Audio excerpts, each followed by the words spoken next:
안녕하십니까. 오늘은 국내 기업과 투자자들에게 큰 기회가 될 수 있는 중국에 심화되고 있는 전력 수급 상황과 그 여파에 대해서 한번 정리해 보고자 합니다. 영상이 길어질 것 같아서 내용부터 요약해 드리겠습니다. 호주와 중국의 분쟁이 심해지면서 중국이 호주산 석탄 수입을 중단했고, 그에 따라서 석탄 가격이 급등, 1년 동안 전력난이 점점 심해지던 도중에 이번 16일 중국에서 전력 과다 사용 기업에 대한 본격적인 제재 및 조업 제한 조치에 들어갔습니다. 영상 중간중간에 보시면 알겠지만 관련된 원자재 가격이 적게는 20%에서 많게는 300% 가까이 단기간에 뛰어버리자 당황한 중국 정부에서 부동산 기업들의 위기 상황을 이용해서 원자재의 수요 시점을 뒤로 미루고 있다는 게 오늘의 이야기입니다. 자, 그럼 본격적으로 시작해 보겠습니다. 중국 전력 수요는 매년 늘어나고 있는데 여전히 3분의 2 가까이가 석탄 발전에 의존하고 있었죠. 그런데 발전용 석탄 가격이 단기간에 5배 가까이 뛰어버립니다. 이때까지 저렴한 석탄 가격에 의한 싼 전력과 낮은 인건비에 의존해서 전 세계 경쟁 기업보다 낮은 원가를 유지하던 중국의 산업이 석탄 가격 폭등을 맞아 제대로 흔들리고 있는 겁니다. 이 와중에 9월 16일에 중국이 한 가지 중요한 조치를 발표합니다. 이른바 이중 통제 정책인데, 부가가치 기준으로 에너지 소비가 생산할 때 과도하거나 아니면 공해 배출이 과다한 기업 수준으로 산업에 제재를 가하거나 중장기적으로 구조조정을 진행하겠다는 발표인데요. 이 이후에 어떤 산업들이 어떻게 제재를 당하고 현재 원자재 가격들에 어떠한 영향이 가고 있는지 한번 확인해 보겠습니다. 철강 쪽입니다. 가운데 보시면 가동률 제한을 연말까지 실시한다는 기사가 나와 있는데요. 그리고 2025년까지 구조조정을 실시한다는 내용도 있는데, 지난 영상에서 전력난에 따라서 전력을 많이 소모하는 산업 그리고 기업들로부터 날벼락을 맞게 될 확률이 높고, 그중 제가 보기에는 특히 전기로가 가능성이 높아 보이며 세아베스틸과 현대제철을 픽했었는데요. 역시 중국 정부의 이번 조치에 전기로 생산 중단 조치가 포함되었습니다. 2011년에도 이와 비슷한 흐름이 있었다고 말씀드렸었는데요. 이게 그 당시 세아베스틸의 주가고 현대제철의 주가입니다. 모두 2년 동안 5배가량씩 주가가 상승했었다고요. 이 조치 발표 전후로 전기로에서 주로 생산하는 스테인리스와 철금 모두 20% 정도씩 가격이 올랐습니다. 기사에는 총 160개 정도의 산업에 제한 조치가 가해졌다는데, 생각해보지 못한 의외의 산업도 있어서 가져와 봤습니다. 바로 농작물 분쇄 산업인데요. 특히 콩, 대두에 대한 여파가 있을 것으로 파악하고 있답니다. 주로 사료로 쓰이는 대두박, 즉 콩껍질인데 역시나 가격이 꾸준히 상승 중이신 게 보일 겁니다. 화학 제품들에 대해서도 한번 천천히 관련 제품들 정리해서 살펴보겠습니다. 먼저 PVC인데요. 역시나 가격이 내려가는 일 없이 계속 올라가고 있습니다. 마진도 5개년 상단을 뚫고 올라가고 있고요. 별다른 이슈가 없다면 이제 이 가격 상승은 시작으로 보입니다. 다음으로 실리콘 쪽 한번 보겠습니다. 세계 생산량의 78% 정도가 중국에서 생산하고 있는데, 이 중 생산량의 70% 가까이가 제한 조치에 들어갔습니다. 코로나 직전에 생산을 포기한 OCI의 선택이 아쉬워지는 시점인데요. 가격이야 말할 것도 없습니다. 300% 상승. 그야말로 금값이네요. 다음으로 암모니아 한번 보시겠습니다. 합성 암모니아, 그리고 가로 열고 요소라고 되어 있는데, 농사할 때 쓰는 이 요소 비료 맞습니다. 9월 16일 이후에 가격 상승 각도가 심상치 않죠. 며칠 만에 10% 가까이 올랐고 앞으로 더 오르지 않을까 싶네요. 메탄올입니다. 석탄으로 제조하는 메탄올 공정이 이번 조치에 따라서 올스톱되면서 이미 허리케인 때문에 한번 데미지를 입었던 가격이 다시 폭등 중입니다. 상황이 이렇게 흘러가면 메탄올을 기반으로 다른 제품을 만드는 하위 공장들도 사실상 문 닫아야 하는 상황이 오고 있습니다. 다음은 에틸렌 글리콜입니다. 생각보다는 가격 상승이 늦게 일어나고 있는데 롯데케미칼의 주력 상품인 만큼 몇 가지 짚고 넘어가겠습니다. 일단 석탄 가격이 저렇게 올라가는데 중국 에틸렌 글리콜 설비의 상당 비율이 이미 석탄으로 에틸렌 글리콜을 만드는 공정이기 때문에 타격이 안 갈 수가 없겠죠. 밑에도 보이시지만 롯데케미칼의 에틸렌 글리콜 설비는 세계 5위권으로 상당한 수준입니다. 다만 중국 쪽의 공급 과잉으로 인해 마진 하락으로 고통을 받고 있던 상황인데 이번에 중국 쪽의 에틸렌 글리콜 가격이 이번 가동 중단 조치 이후 급상승 중입니다. 에틸렌 글리콜의 주 수요라고 볼 수 있는 섬유, 그 중에서도 가장 큰 비중을 차지하는 면허 가격은 올해의 전고점을 다시 한번 돌파해서 오르고 있습니다. 그도 그럴 것이 전 세계 주 면허 산지에 이상기후가 엄청 찾아왔으니까요. 덕분에 현재 중국 에틸렌 글리콜의 재고는 5년 내에 최저점 수준에 다다르고 있습니다. 현재 가동 중단 기업에 섬유 기업들이 같이 들어가 있어서 공장 가동률이 낮아지고 있음에도 재고가 계속 줄고 있다는 건 앞으로의 가격 상승을 예상하는 신호라고 볼 수 있습니다.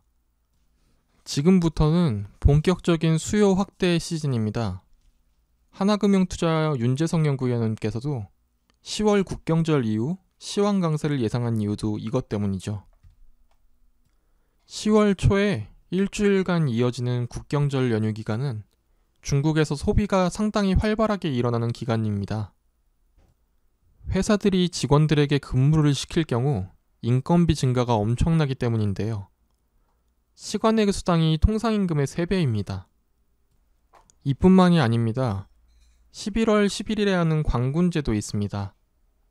광군제에 대해서는 영상이나 뉴스 같은 곳에서 보신 적 있으실 건데요. 매년 화장품 매출액이나 온라인 쇼핑몰 매출액이 하루 신기록을 세웠다 하는 그날입니다. 세일도 엄청 전투적으로 하는 날이고요. 그리고 중국뿐만이 아니라 미국의 블랙 프라이데이, 크리스마스 물량도 있습니다. 원래 중국에서 미국까지 배송 기간이 선박을 이용하면 한 달 남짓이었는데 지금은 3달도 배송을 장담하지 못하는 상황입니다. 미국 쪽 항구에 허리케인 등의 문제로 배가 다시 밀리기 시작해서 어느새 입항대기 중인 선박이 40척이 넘어간답니다.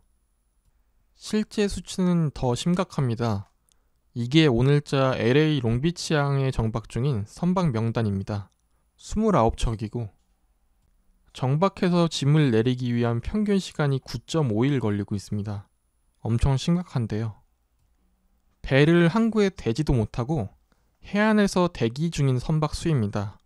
14척인데 2개 합치면 43척이죠. 거의 LA에만 7, 80대의 배가 갇혀있을 확률이 높습니다.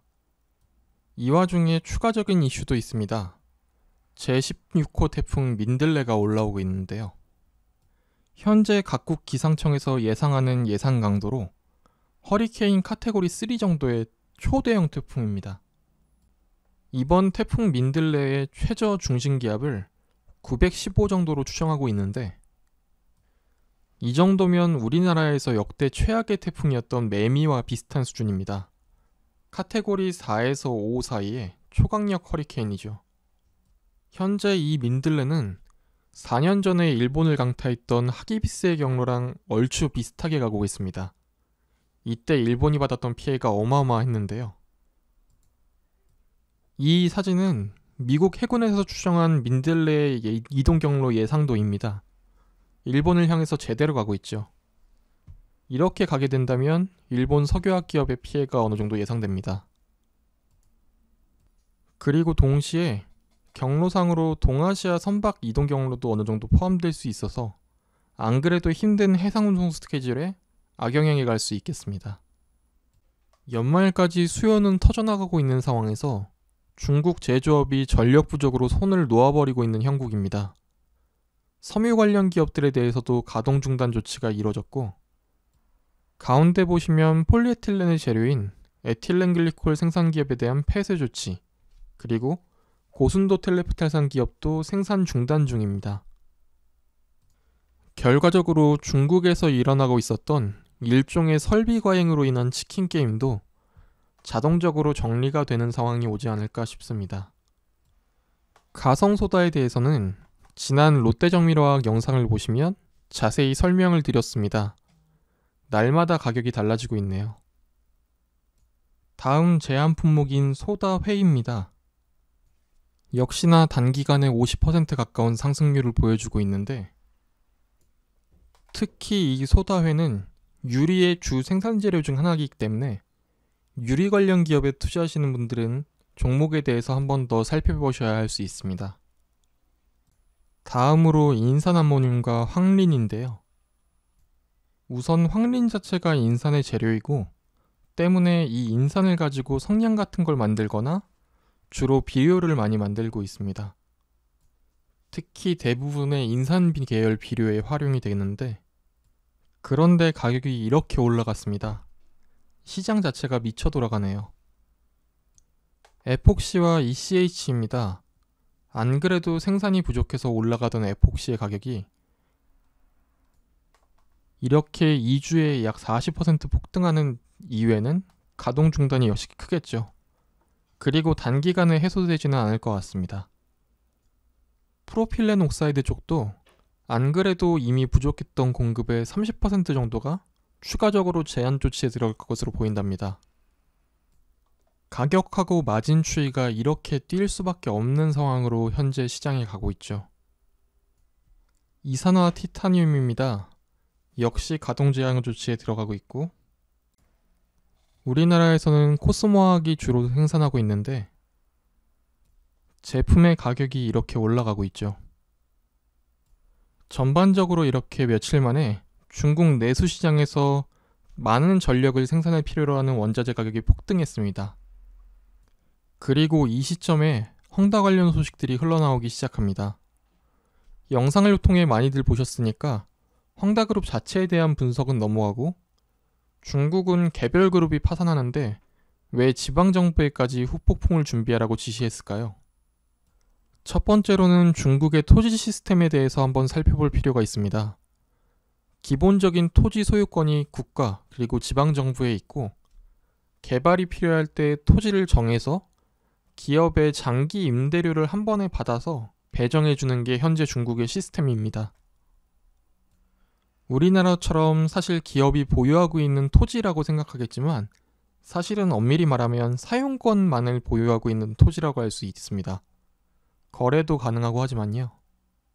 이렇게 기업이 큰 문제를 일으키면 그 사용 권한이나 운영 권한을 다시 가져올 수도 있는 시스템인 거죠. 문제는 이 토지 배정 수익이 중국 지방정부 현재 운용의 상당 비중을 차지한다는 겁니다.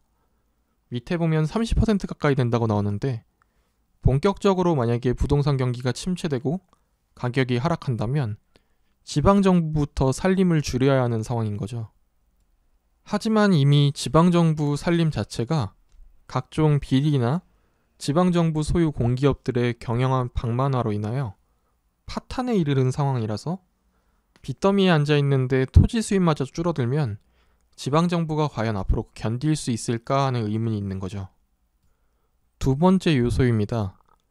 헝다가 파산하게 되면 가장 먼저 피해를 입게 되는 게 주택 분양자들과 건설, 인테리어, 자재 납품 업체들입니다. 주로 원자재 관련 기업이죠. 중국의 건설업도 선분양 시스템이기 때문에 계약금 및 중도금을 분양자로부터 일부 받고 그를 바탕으로 공사를 진행 후에 잔금을 치르는 형식으로 현장에 돌아가게 됩니다. 헝다그룹의 재무제표상 개발 중인 부동산 규모가 환율이 180원 기준으로 계산했을 때 약 225조 원 규모입니다. 어마어마한 규모죠. 우리나라에서 저렇게 부동산 그룹이 건설을 진행하다가 부도났다고 생각을 한번 해봅시다.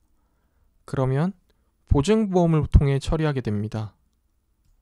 중소기업 아파트를 분양받았는데 건설 중에 시공사가 부도나서 갑자기 대기업 브랜드 아파트로 바뀌는 경우도 종종 있었습니다. 매우 운이 좋은 경우인데요. 제가 알기로 중국에 이러한 모델은 없습니다. 이래서 지방정부에 대비하라고 한 후폭풍은 이 개별 공사 현장을 어떻게 정리하느냐에 대한 거죠. 계약금만 받고 공사를 진행하지 않은 현장의 경우에는 지방정부가 헝다에 내어준 토지 권한을 회수하고 지방정부의 돈으로 계약자들에게 환수해준 다음 다시 환수한 토지를 다른 기업에 불화시켜주면 간단하게 해결된 문제고, 공사가 어느 정도 진척된 현장의 경우 헝다가 손을 떼게 한 다음에 시공사 변경을 통해 현장을 진행하게 하면 된다는 겁니다.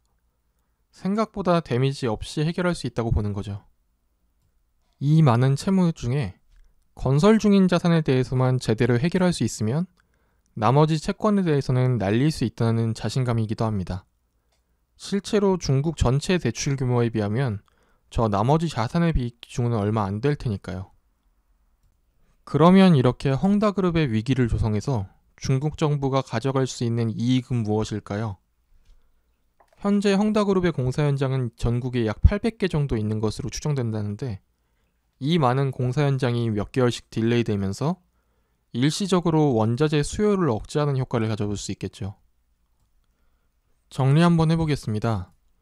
중국의 전력난은 단순히 절약으로 커버할 수는 없는 수준에 도달했고, 이 전력량이 높은 산업에 대해 탄소 절감을 핑계로 조업 중단을 지시했으나 그 여파로 원자재 가격이 크게 급등했습니다.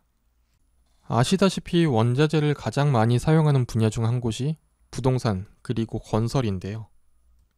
계약금을 받아 선분양을 실시한 업체들이 원자재 가격이 급등하기 시작하면서 위기가 오기 시작합니다.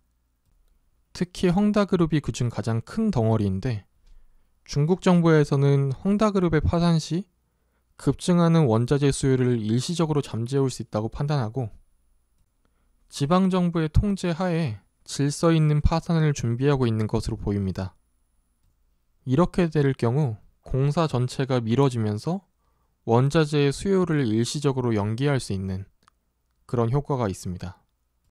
이 헝다그룹의 파산이 중국의 전체적인 위기로 다가올 수 있지는 않다고 보는 것이, 부동산의 전반적인 수술을 하기에는 현재 중국 지방정부의 재정이 워낙 좋지 않기 때문입니다. 중국의 전력난으로 인한 나비 효과가 엄청 크게 발생하고 있습니다. 현재의 시장 상황이 어느 때보다 기업 분석의 중요성이 높아지는 때입니다. 보유 종목이 많으신 분들의 경우 개별 기업의 수혜뿐만 아니라 원자재의 급등으로 인한 잠재적인 리스크가 있는지 점검이 필요한 시점이라고 생각합니다. 어느 곳에서는 기회인 상황이 다른 곳에서는 절망이 될 수 있는 게 시장이니까요. 이번 주도 모두 성공 투자하시기 바라겠습니다. 감사합니다.